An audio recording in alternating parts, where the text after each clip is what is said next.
5 seconds. Start.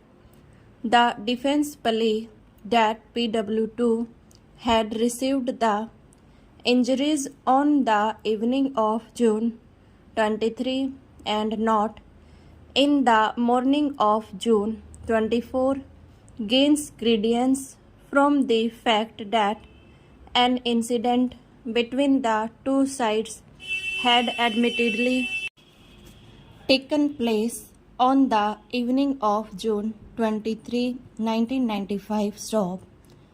In the face of this admitted position and the medical evidence, it is difficult to accept that the injuries found on the person of PW2 were received by him in the morning of June 24. Stop.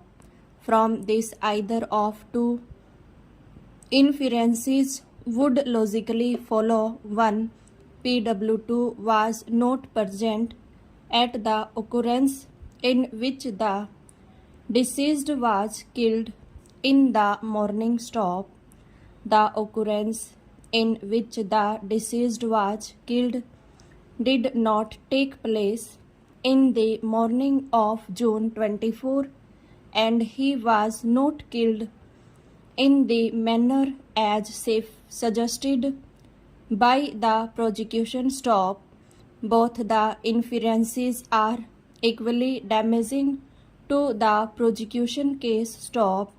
In view of the facts and the circumstances, it would be highly unsafe to uphold and sustain the appellant's conviction for the offense of murder, and the prudent and safe course would be to give him the benefit of doubt. Stop.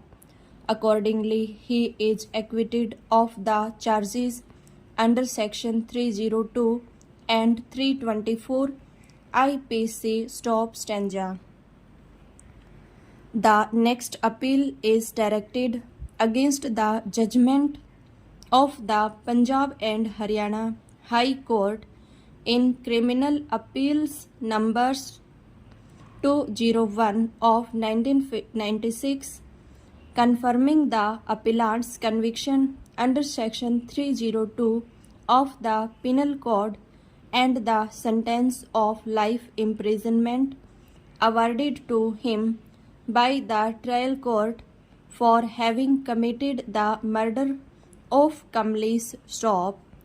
In his statement before the police, he said that in the morning he, along with his two younger brothers, Ramkumar (PW6) and Kamlesh (the deceased), was sitting on the chabutra of their baithak in village Keshopur when Kamlesh proceeded for his house to bring the clothes for getting ready to go to Faridpur, where he was due to appear in the BA examination. Stop. As he reached the Chopal where the lane turned, he was waylaid by the accused (Karam and Rampal, who were armed with knives. Stop. As to the cause of the incident, he stated that shortly before the occurrence, his younger brother Suresh was elected as the village Sarpanch. Stop. He did not pay any heed to his demands. Stop.